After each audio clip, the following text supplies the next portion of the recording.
something every teacher knows is no matter how much you prepare, and we just saw this, things will go wrong. And I had an anecdote, but we'll skip that. You saw it, right? Things will go wrong. So that means I'm always on a quest to just try to simplify. How can I make things simpler, cleaner, more streamlined? I mean, things will still go wrong, but every element of complexity is just an additional point where something goes wrong. And so let's think about that in a context of an R-based data science class, which is essentially what I'm teaching. Data visualization, the students learn how to think about visualization, but also how to make visualizations, and we use R throughout. So there's various components that you need, right? You need slides, and it's slides with code and output because I'm teaching code. So PowerPoint is maybe not the best option there, right? Even though otherwise it might be a great option. You need a website, probably. Somehow the students need to find all the materials.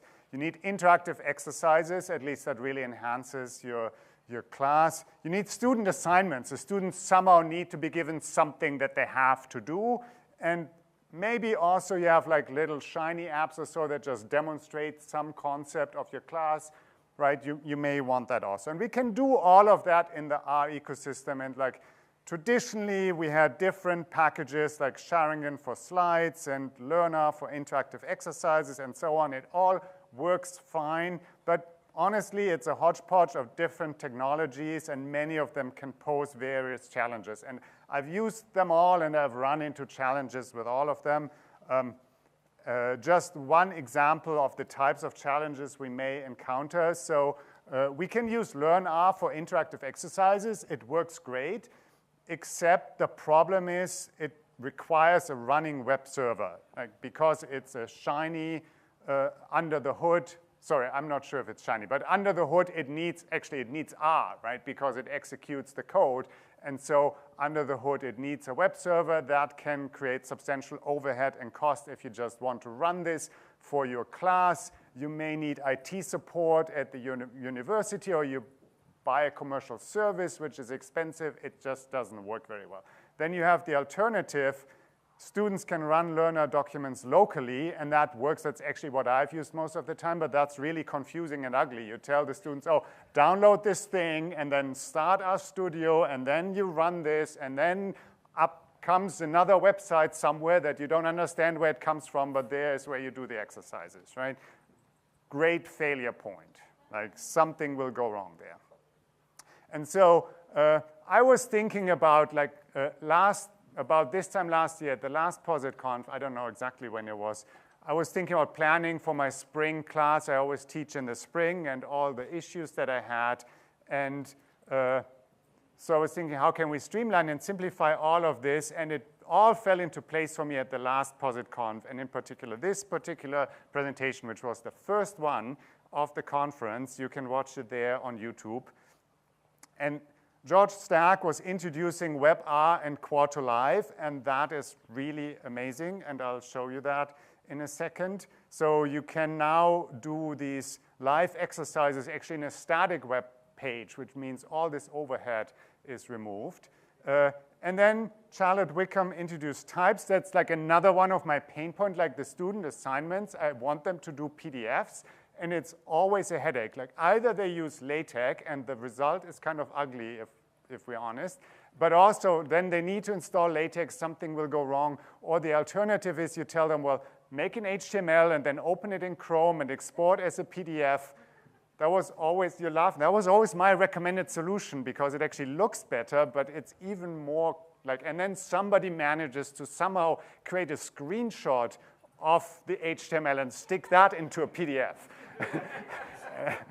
I don't know, every year somebody did that. Yeah, I don't know how they do this, but it was always the case. Okay, so we now have types. And so that means what we now can do, we have all these components, and we can just replace them all with Quarto. And so that means we have a single unified framework, both for the instructor and actually also for the students, right? So I'm using Quarto and Reveal.js for my slides. I'm using Quarto websites for the websites, using Quarto Live for the interactive exercises. The assignments are also Quarto documents that with types are converted into PDFs. And then if I have any apps, I use Shiny Live to just run also my Shiny apps as static websites. And so that takes away a lot of my pain points. And at the same time, literally everything the students learn connects to how I'm doing things. If they want to know, well, how did you do the slides? Well, here's the GitHub. Here are the sources for my slides. You can look exactly what I did, right? And even though that is like for many students, that is like we're not going that into the weeds, some students will want to go into the weeds, right? And they can go as far as they want, or even just telling them, look, everything you're learning here today, which is just basic ggplot in a Quarto document, there's a direct line from that to everything I'm using in my class. And if at some point in the future you want to do similar things, you can. Okay, so this is my class website where all my class materials are. And you see the little GitHub button. It is all on GitHub. But what I've done for today for this presentation and for you is I've actually created a little sort of stub website that has all the elements but really pared down. So the QR code should send you to that website. You can try that. And it's essentially a copy of my class website, but again, I have only one example of each thing. So first, we actually have the talk here. This is the talk on the website, as you can see. And if you keep going, then comes again, slides all the way down. Took me a long time to get that. Then I have an example worksheet. I'm not pulling the live worksheet up. You can do that on your computer. I just also have a little video. So this is what the worksheets look like. They're just Quarto documents. But then you have R code in there. There's a little exercise, and you can have hints and solutions, right? And then I'm just copying now the solution and pasting it in just to show. Then you run code, and you get the output. But of course, it's live R, so you can run any code you want, right? And on here at the bottom, I have a little bit of information about how to set this up. Then I have a Shiny app, and the Shiny app doesn't really do anything. It's just a demonstration of how you can easily integrate a Shiny app into your site. So this is what happens when you click on that. There's like a little icon for a second, and then the app is literally the demo app from Shiny that just allows you to click through various data sets in R. So the app doesn't do anything. I was just trying to keep it simple, right? Everything is on GitHub, so you can go, you can figure out how I did this. I just want to, I have plenty of time. I just want to go over some things that I've learned, and some of them may be a bit technical, but I thought, have some technical tidbits here and there for those of you who may have struggled with similar things. Like this, I really struggled a lot with this, even though it's kind of obvious. Live HTML pages need separate theming. So if you have used Quarto, there's a quarto.yaml file where you set up all your settings of like what theme do you want and so on. And if you use regular HTML documents and you use live HTML, so those are the worksheets with the live exercises, you actually need to write all your theme information twice. Here I set the theme for HTML, and then I separately set the theme for live HTML. And if you don't do that, they will crosstalk and create weird things. And that took me like 3 days to figure that out. I was changing my theme code, and it just never looked right. And like sometimes it would take, and sometimes it wouldn't take, and I was extremely confused until I realized, oh, the live HTML was sort of interfering with the theme. So that is like a really subtle thing that you can run into, and it can really cause you a lot of headache for no good reason. Once you've done it like that, it's fine, it works great. The other is if you're using reveal.js to make slides, you're basically becoming a web developer. I wrote a lot of custom CSS code Like the developer tools in Chrome are your best friend, right? Like this is, I mean, I've learned a lot of web development over the years just from making slides. I spent 3 hours yesterday trying to get those videos to start synchronized when I go to the slide, and it turns out that's not possible, not with my intelligence in 3 hours possible. For the simple, so video tags have autoplay, right? The problem is the video starts playing when you load the slides because this is just one big page. So I wanted the video not to start when I start talking, but when I go to the slide, right? I tried JavaScript that somehow tries to detect when the video shows up, and it would start the video 3 slides before the video came. I don't know. Yeah, that's the kind of stuff that eventually you run into. But the one positive thing is like deploying Shiny apps using this Shiny Live is super easy. If you have an app that lives in a folder so you can run it in this traditional way using the Shiny app.dir function, then deploying it as a static website is literally as complicated. Like this takes no work at all. Like there's no reason whatsoever not to write all sorts of Shiny apps and just deploy them as static websites. And if like that doesn't make any sense to you, like why am I harping on this so much? Shiny as a static website means you just have a file, you stick it anywhere on GitHub pages or whatever, and it's there. You don't think about it anymore. You don't have to think about who is paying for the compute costs. Is the user that is running it locally on their machine. It's extremely easy, right? Versus running Shiny actually as a web server is like a real deployment headache that as a teacher you probably don't want to get into.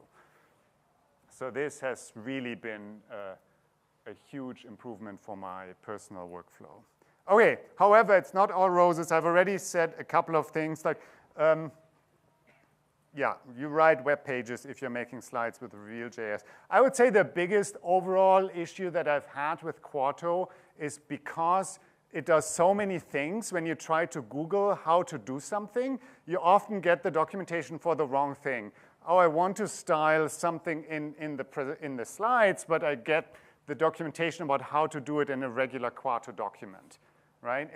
And then it's mostly the same, but there's subtle differences sometimes. So that's probably, I would say, and it's just inherent in the fact that it's one tool that does all of those things.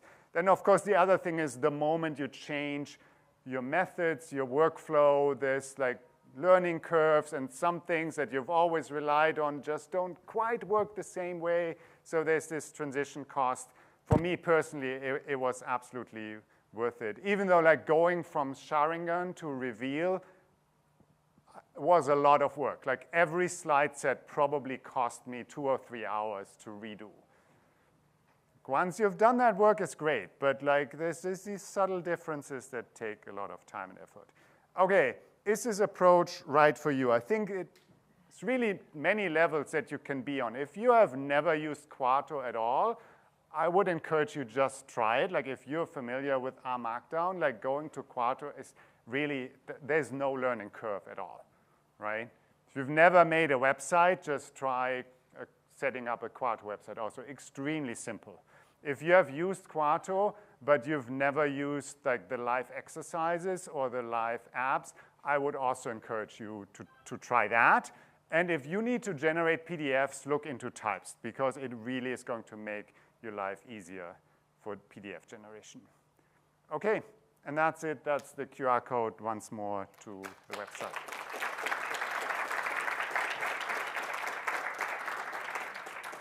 So if you get a chance, put questions in and upvote as you like. First question. When using Quarto Live for interactive exercises, how do you monitor/evaluate the student's work? How would this integrate with LMS platforms? Okay, so I don't. So no, this is actually very deliberate. So I see the interactive exercises as a self-study thing, right? Sometimes what I do is actually in my lecture, I have time where I tell the students to do work, And so then I say, okay, pull up this exercise and do it, and then I may walk around this. By the way, if you're not doing this, like I really encourage you, have some time in the class where the students are doing something and walk around and talk to them. It really builds a connection between you and the students that you don't have if you're just, even, this is a small room. I teach in a way bigger room, right? Students at the beginning are always shocked that like they sit in the very back and I walk there and say, hello, how are you doing? Right? The other thing is, every time I walk up to a student and I say, do you have a question? They go, no. Oh, yeah. But if I just ask, does anybody have a question? Nobody asks a question, right? So like having them do something and then walk up to them, great. But I don't use the interactive exercises as assignments. The assignments are separate. I just give them a Quarto template, and then they have to fill it out, turn it into a PDF, and then that is the assignment that gets graded. Do they do that through like GitHub or something, or is it just more like some other method to send the assignments to you? So at UT Austin, we use Canvas. And so they just upload the PDF, and then actually it's very easy, and this is why it has to be PDF. As the grader, you can then go in and annotate the PDF. Like you can directly say, look here, in this particular, like this line of code is wrong, or this sentence doesn't make sense or so. So that is nicely integrated, but it's manual. Or we also do a lot of peer grading. Then the students grade each other. I think we have time for one more. Let's see. How are your students feeling about Quarto workflow? What's their feedback that you get from them? I don't know that they don't know the difference, right? I mean, I tell them, well, do this thing. Here's a Quarto document. Press the button, and it makes a PDF. And they're like, okay. I would say like the previous iteration, they got confused at many steps. Like creating PDFs was extremely confusing. Doing these interactive exercises by running a Shiny server locally was extremely confusing. So I think lots of things have just streamlined for the students with this. Excellent. Thanks. Let's thank Claus again.